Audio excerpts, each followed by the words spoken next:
So good afternoon, everyone. Happy Friday. This is Audrey Russo, President and CEO of the Pittsburgh Technology Council. And it's a great way to wrap up the week. I'm very excited about talking with the winners from the Pittsburgh Civic Hackathon. We're going to talk about that in a minute in more detail. But today I have Ryan Gent on our team. He is going to be joining us talking about the hackathon, and then we're going to pull in Kit Mueller, who is the founder of RustBuilt and helped us with the hackathon as well. So before we get started, a couple of things to just clear the table for. Number one, we've muted your microphone so that we don't hear anything in the background. And we've allowed an opportunity for a chat. So if you want to ask any questions, feel free to do that. Both Ryan and I will keep our eyes on the chat to make sure that we're addressing them. But since the Civic Hackathon occurred, I want to give a deep appreciation for those who not only sponsor the Business as Usual series, which is Huntington Bank, as well as 40 by 80, the wholly owned subsidiary of the Pittsburgh Tech Council, but we also had sponsors for the hackathon, and I want to express deep appreciation for them. That's Bank of New York Mellon, CGI, and a participating sponsor, IQ Inc. I'm thanking them so much for the work that they've done to just continue to be advocates and supporters of all the work that's happening in this region. So I want to just let everyone know what's a Civic Hackathon, just really briefly, and Ryan's definitely going to jump in. I'm thrilled to have him on the show with us today. But, back in May, it seems like a long time ago, back in May, we're pretty passionate at the Tech Council about building community. And building community is done in so many different ways. Having a hackathon and doing startup weekends, and Kit and I go way back in terms of experimenting in startup weekends and just getting people together. It's really part of building the social fabric of the region and making sure that there's opportunities for people to participate in cultivating ideas and taking some of their problems that they'd like to solve, but just don't know what to do with it or how to even begin to attack bringing people together. And that's really what this is about. It's about having a lot of smart people, which was really incredible. And Ryan will talk about that. A lot of smart people who get together on their own time on a Friday night, spend probably 50 plus hours trying to build their ideas. And their ideas may result in something that's, commercialized, which is amazing. And when we thought about Civic Hackathon, particularly during COVID, which we still are in, we thought about what are the big problems that we need to solve? What's coming around the bend? What kinds of things are giving people angst that they know that they can solve problems about? And that was really the crux of trying to do this work, is that, during COVID, the first time around, I remember Ryan, and he'll be on in a second, we were like, can we do this virtually? How will we be able to pull this off virtually? And I've got to tell you, both of these hackathons, that doing it virtually is just amazing. The amount of connectivity and the amount of relationships that people were able to build was, I would say, just as powerful as when we were in person. Now, I'm not saying being in person doesn't have a huge amount of perks and a huge amount of benefit, but we have built new friends, people have built new relationships, and people have seen the power of having an idea and coming together no matter what their skill set might be. Obviously, we need a lot of technology skill sets, but that's not the only thing you need when you have a hackathon. You need people who know how to sell, people who know how to think, user design, people who know how to inquire, with potential customers, people who know how to problem solve. And all of us possess a lot of those skills. And that's sort of the magic in this. And, there were 3 winners, essentially 3 finalists that came out of all these ideas. And what I want to do is I want Ryan to just sort of set the stage, and Kit to jump in and just talk a little bit about the mentors. And then we're going to jump in and get a chance to talk to each of these ideas and where they're at, and how they responded to the weekend, and what's next for them. So without any further comments, I want to jump to Ryan. Ryan is on the Tech Council team, and he does a lot in the community. He's our business development person, but he does a lot in terms of pulling the community together to make sure that they know the kind of work that we do at the Tech Council. So Ryan, hey, Audrey. To the forefront, thank you so much. Yeah, thank you. You did a good job of kind of covering what it was. And, we were somewhat fortunate to have such a captive audience. Late January in Pittsburgh during a pandemic, everyone's at home. So it's really, helpful. And so even though you're right, it is a little bit different in person, and we will be doing an in-person one as soon as we can. Those connections over Zoom were pretty concrete, especially coming in over the weekend with the mentors. And I didn't feel like we were losing all that much. I think, Kit Mueller, I want to bring Kit to the forefront really quickly. Kit, he's in his car. He thinks he's pretending that he's going somewhere, but we know he's just, working out of his car. I'm up front. Yeah, Audrey, can I jump in? Have you ever spent a whole weekend with Kit? Yes, I have. It's a lot. Okay. So I know the teams are doing the hard work, but mine wasn't easy. A little awkward. We're not going there. That's So, awesome. Kit, talk about the mentor piece and talk a little bit about the hackathon. Well, Audrey, you couldn't be more right. I mean, we've done these in the past, but especially during now in the kind of the new reality that we're in, we need good news, and it's especially rewarding to be a part of that good news. So the novel ideas that were brought on Friday night, and then the teams that were formed around those from the attending participants. And then Saturday, when you kind of, freaking out, like going and get social validation, and we starting, mapping out the plan. And then you have members of the community that raised their hand and said, I want to help bring either my expertise, my connections, context, and networks to bear to catalyze these ideas. So we had people from the broad cross section of the innovation ecosystem here, lending their technical talents, their business talents, and frankly, their networks to help these ideas have legs beyond the weekend. And Ryan and I found out shortly after the event that the top 3 teams were the ones that scheduled the most mentor office hours. So it shows kind of the benefit of the community leaning in and helping these teams. Wow, that's interesting. So you had mentors that were from like across the technology ecosystem? I mean, we had, leaders in our technical industry like Andy Fraley, people in the business community like Stephen Mueller. We had people that have scaled companies like Elizabeth Grosh. We had amazing tech talent from BNY Mellon and IQ Inc. and WordWrite. I mean, they stood ready all day. John Dean. I mean, we had him as kind of an interim CTO for a team. So they stood in with the teams, most of them all day Saturday, and then on Saturday helped them refine their narrative. Which is awesome. And then by Sunday night, the teams all presented. And now we're going to jump in with the 3 winners, essentially. These are the 3 of how many teams were there, Ryan? We had, what did we have? We had 9 Kit that made it through the weekend that pitched. 10. Okay. We had a couple that merged and then changed. Yeah. But we started out, I think, Friday night with 17 one-minute pitches. And then we voted those down to see who would move forward. And then people who didn't get, their teams didn't go forward, they ended up joining other teams. So Kate Burns just wrote and said the mentors were amazing. So thank you for that. So Ryan, let's who are we bringing up first? Matt Clark?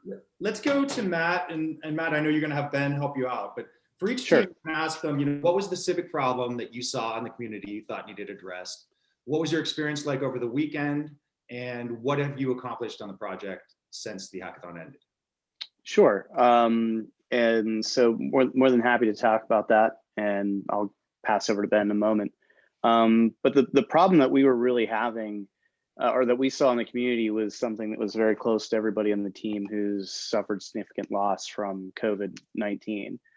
And the problem that we basically saw is basically trying to sign their loved ones up to get vaccinated for COVID-19, and the process just being the status quo that it is. And basically, we wanted to solve that problem, as in just the logistics of it. Right now, the way it is that you go to the state site, it points you to another site, and then you try to get into that site, and there's a whole myriad of problems that happen. But basically what it's making people have to spend hours upon hours upon hours upon hours a day just trying to get signed up just to get vaccinated, or to get to the site and find out they got to come back again. But so we made a single sign-on registry site for that, for anybody that would be willing to participate in it, in Allegheny County, or actually could beyond Allegheny County, because we use the data from the state. So that's a problem we solved. And I'll talk a little bit about some of the progress real quick, and then let Ben take over here for just a second. So we're already, basically found an incubator. Some people have already given us funding. The nonprofit is, in the works of being developed right now. I got to thank actually my friend Gene from JetStore for helping us with that.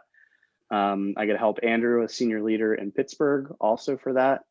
And all the mentors and that came in and helped us. Especially, I want to talk about Jason Cable didn't mention. SoftWriters was invaluable to the amount of information they had to help us with, so I wanted to mention them as well. So, and also the Pittsburgh Rotary for helping us with a lot of the nonprofit stuff. They've been a big help as well. So I'll let Ben talk more about the solution real quick as well. Thank you.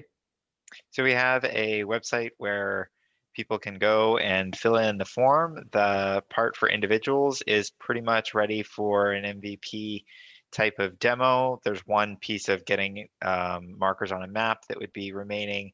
And then the other side for allowing the distribution sites to log in, create appointments and things like that is in the works now.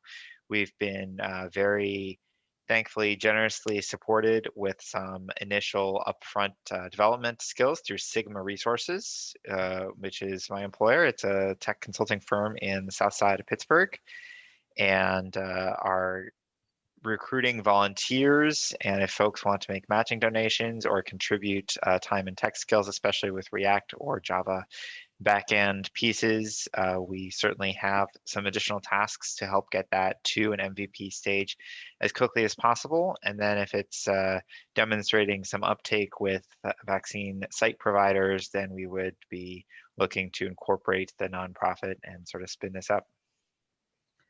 So one of the things I just want everyone to realize, I'm just blown away. First of all, Ryan, one of the criteria was that you have to come to the hackathon with an idea that has not been baked, right? So it can't be baked. So here, how many days has this been?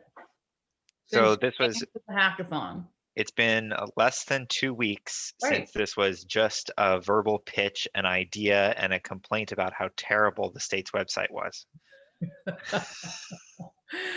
Which is just incredible. So what other takeaways did you have from the weekend? Like 14 days. In 14 days, this is what's happened. What are your takeaways? The mentors did provide some good pointers and useful resources. I thought it was really great to have not just technical people on the team, but also non-technical people. I see Kate here, who's really added a lot from her perspective. And we had Ty from Dick's Sporting Goods, who did a lot on back-end stuff. So even though he couldn't continue, those contributions are still valuable. Yeah. Right. Well, are you amazed that within less than 14 days, this is where you are? Yeah. I'm actually a little bit surprised that it hasn't maintained the same pace as that weekend, but that was like a really breakneck pace. So it's not totally surprising. And we've gotten more into the subtle details of like, okay, if you're not looking for both doses, then you have to enter the date of the first one, and it'll compute whether, what the date of the second one should be based on the brand and the type. So those kinds of edge cases are becoming more of the progress fronts now on that side.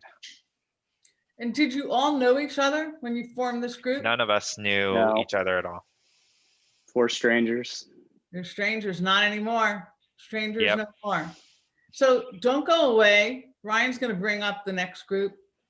Yeah, let's bring up Logan from AdRider to talk about your project. And Logan, if you want to mention too, you had a surprise guest pop in the middle of your presentation. So I'd like you to cover that at some point. Absolutely. And by the way, over the course of the weekend, I learned that the word absolutely is my new favorite word. So from Friday through Sunday, we were working on a concept to reduce bus fares in Pittsburgh. The civic problem that we identified was access to transportation.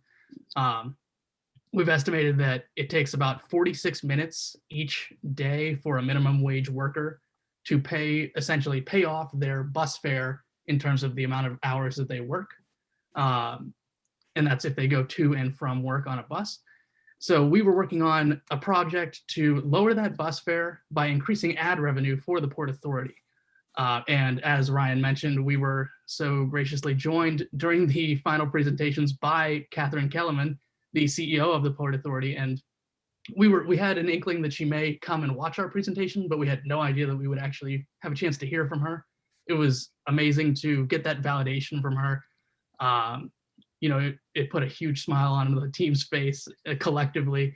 And it was just, the weekend itself was a whirlwind pace. These kind of events always are. I got a chance to meet some new mentors and some old mentors that I've actually worked with on startup weekends and things like that in the past, like Patrick Perini was there.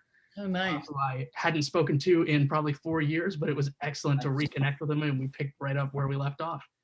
But I'm sorry, I think I forgot a part of the prompt. Well, tell us, you solved this, you're trying to solve this problem, right? So finish the pitch on what you think the win is for the problem, why Catherine is interested in this. Absolutely. So the idea that we put forth to increase that ad revenue is to put advertising displays, digital advertising displays, on the sides of Port Authority buses.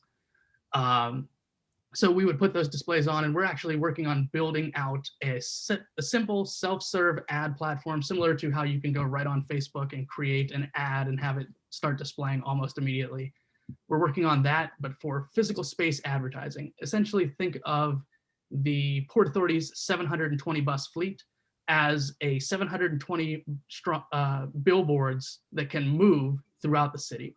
You can't put up a billboard in the middle of downtown, but you can put an ad on a bus that goes right through downtown and is seen by thousands of people each day. So we've actually had a chance to, in terms of progress, we've actually had a chance to meet with Catherine again from the Port Authority. I had a meeting with her on Tuesday of this week. She's extremely excited. We're setting up another meeting for the beginning of March to work on the next steps. We actually have discovered that the Port Authority is working on and taking delivery on 60 buses that have internal digital displays. So they actually have the buses ready to go that have advertising displays. They just need a way to get ads to those displays. And that is a great place for us to step in and say, hey, we can help with that. And this will provide a lot more revenue than Catherine has actually ever anticipated, right?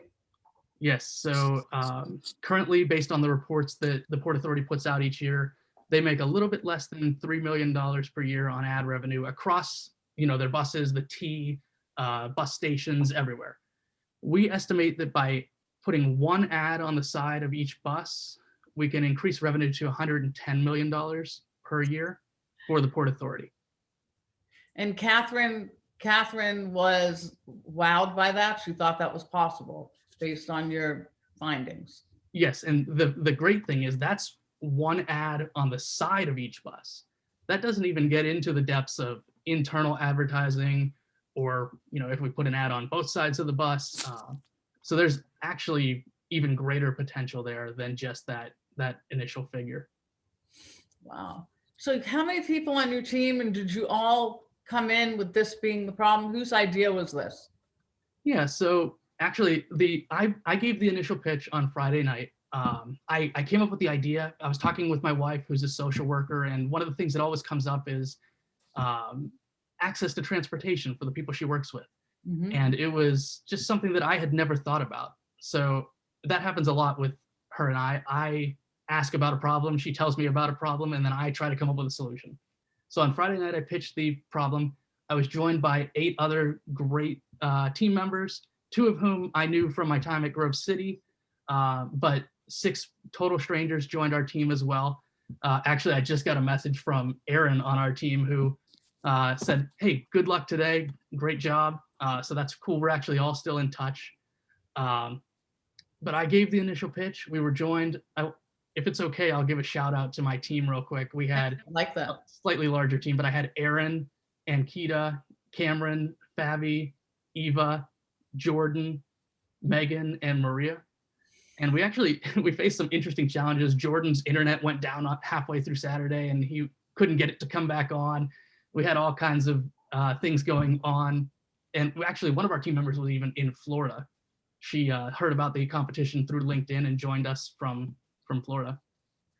And so how are you keeping connected right now? Yeah, so we actually, one of the first things we did on the weekend was we set up a Slack channel for our own team.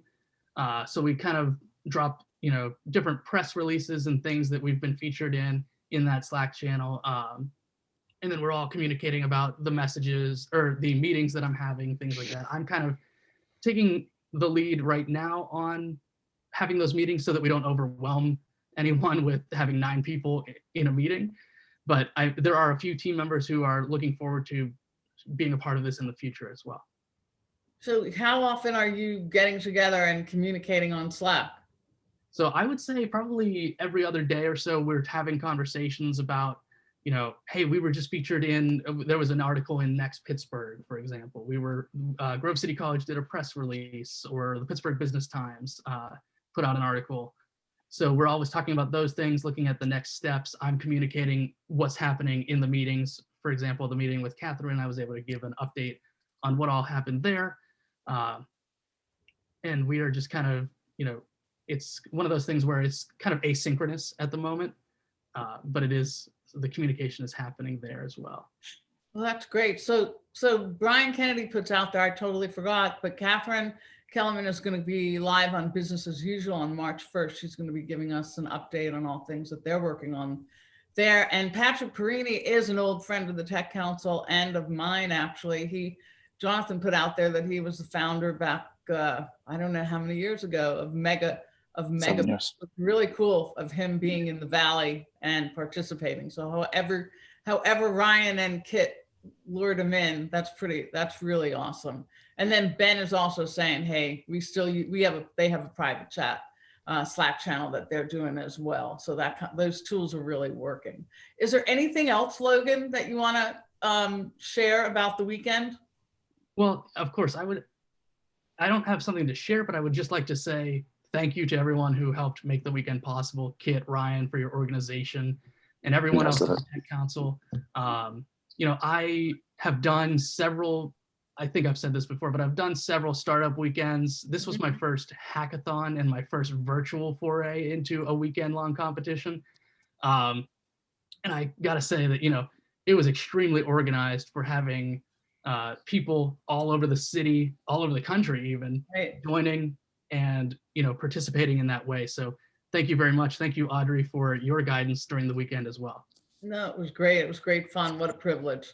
So don't go away. Ryan's going to bring up our third winner. Yep, we have peer support, and Cara is going to tell us all about that project. Hi, thanks, Ryan, Audrey. So peer support, we were targeting first responders, but peer support, calling it Buddy System, is providing peer-to-peer support for people suffering emotional and mental health struggles or issues. And the reason that we kind of targeted this was I was actually talking to a lot of friends of friends working in the frontline healthcare industry, as well as a lot of first responders. And I noticed a lot of people were really struggling with anxiety, stress, especially with everything going on with COVID and a lot of the political atmosphere going on. And one thing that I kept hearing was nobody wanted to go to therapy, but they would try to reach out to their coworkers or people experiencing similar things to try to get help. But there was a lack of structure kind of supporting that. So they weren't always able to get the help that they needed. So we came up with Buddy System, allowing anonymous connections between first responders, frontline healthcare workers. That was what we worked on over the weekend, but going forward, we're hoping to allow them to be able to track what's going on, maybe predict when they're going to feel or need that help, and then provide one-on-one meetings with peers based on their similar background experiences and traumas, and trying to optimize those matches for them. So where are you now? Where are you now in the journey? I mean, today would have been 14 days. So tonight, how far have you gotten, and what's next? Sure. So actually yesterday I just found out I'm a grad student at CMU, and I applied for our NSF I-Corps site program. to get a grant to do customer discovery, and just found out yesterday we got that mini grant. So going to work on customer discovery a lot more, really focusing on the first responders, but also want to look at a couple other markets to see where else a solution like this can be applied. Wow, that's really great news. That's really, and so how many people are on the team, and are they on the call? Yeah, so Stacy and Jean are on the call, and they're both on the team. And we worked really closely together and worked really well over the weekend. And we actually set up weekly meetings going forward to continue working on this. Wow, I mean, that's just incredible. We could not have crafted this any different, Ryan and Kit. We couldn't have asked for more, to tell you the truth. So what can we do? What can all of us here do to be helpful right now? So this is ideas. Ryan has reminded me that these are ideas. They're not yet companies, but it sounds like they soon will be. What can we do as a tech community and all of us listening to you right now? There have been some links that are put on chat. I see that if anyone wants to reach out.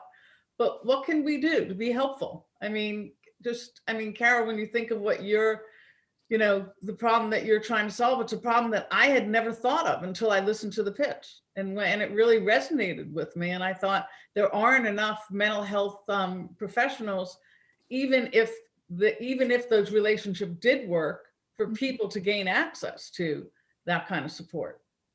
Yeah, and that's one thing that we found in talking to people over the weekend and since then, that even if they were effective, it's really hard to, it's not accessible, or as accessible as they'd like it to be. So I think that what we need, anything helps, but if you know anybody that works in frontline healthcare or first responders that we could talk to, any mental health professionals or people who've worked on peer support systems would be really helpful. That would be great. And just a side note, my teammates would joke if anybody has any art for my wall. That was a running joke over the weekend. My walls were pretty boring, as you can see. Okay, we can help. There's no ask is too small. That's fine. And then with this, are you getting money then from Carnegie Mellon in terms of this? So this will help you get to the next stage? Yeah, so we are getting, it's a very small amount, but it will help us with our customer discovery efforts, definitely. Okay, wow. Yeah, I don't think all three teams moved forward this much the last time, Kit. Do you? No, not this fast for sure. Yeah, so we're going to keep in touch with everyone, and I want to keep everybody informed on the progress, because it doesn't sound like anybody's quitting. They're not giving up on these projects.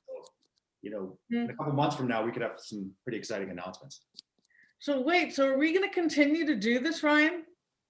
I think so. Yeah, you told me I had to. So I think there's something special here. We couldn't have made this up and crafted it differently. Right. I want to give we're here to help. Okay, so you just heard from 3 final teams out of 10 over the course of a short weekend. They ferociously work and continue to work, and we're seeing traction. And these ideas could be solving deep problems. And the Port Authority, even the Port Authority one, is really, really important to the Port Authority to give people access to generate revenue. Even though there is money at the federal level for infrastructure support, the Port Authority's role is to make sure that people have access each and every place, not just close down some of their routes that they've had to do over time. So this could really shift the conversation at the Port Authority. So you have vaccine access, which everyone knows Pennsylvania is ranking at the bottom of the list. Not proud of that at all. And so Matt Clark and your team appreciate the traction and the passion that you've got there. And with first responders who have been at the front line of the pandemic, no less, other incidents that have happened in our times are really important. So I'm going to give Ryan and Kit, do you have anything else that you want to add before we wrap up? And I'll tell everyone about Monday's show. Yeah, I would love to, hopefully by fall, we can have some sort of hybrid event at least and have some in-person aspect, because I'd love to do another one of these. So Matt, no pressure, just get that CovacX out there, make sure we're all vaccinated by then. But I've had so much fun doing these. We've now done what, 2 in 10 months, 8 months. Yeah. They're a lot of fun, and I think adding an in-person element will be even more exciting. Yeah, we'll have to get all the groups together from both hackathons in real We time. will. Yeah. Yeah, so that we can hang out. So hats off to everyone who's helped us. I want to give a shout out again to Bank of New York Mellon, CGI, and for supporting us as well. IQ Inc. Can't thank them enough. It takes all of them to help us work. And sounds like the mentors were amazing. And thank you to Kit. Thank you especially to Ryan on our team to make sure that we're doing what we can. Took some support on the back end to make this work. I'm excited. This is a good way to end a Friday with this kind of update, only 14 days later. So really excited. Thank you all for joining. I do want to tell you, this Monday, we actually have the infamous Sister Linda. She is the president and CEO of the Holy Family Institute. She's amazing. Really special things. And at the Tech Council, we have been a partner by taking their interns over the many, many years. So we have a little bit of a soft spot for the work that the Holy Family is doing, but you might not want to miss this because there's some really interesting things that they're working on in terms of racial equity and education that she wants to talk about. And she's considered, one of the shining lights in leadership in Pittsburgh. So I'm really thrilled to have real time to talk to her. So I want to thank all of you. Stay safe. Have a great weekend. Thank you to these finalists and these winners. They're not even finalists, and we are here to help you. And thank you, Ryan. Thank you, Kit. Have a great weekend, everyone. Bye, everyone. Bye.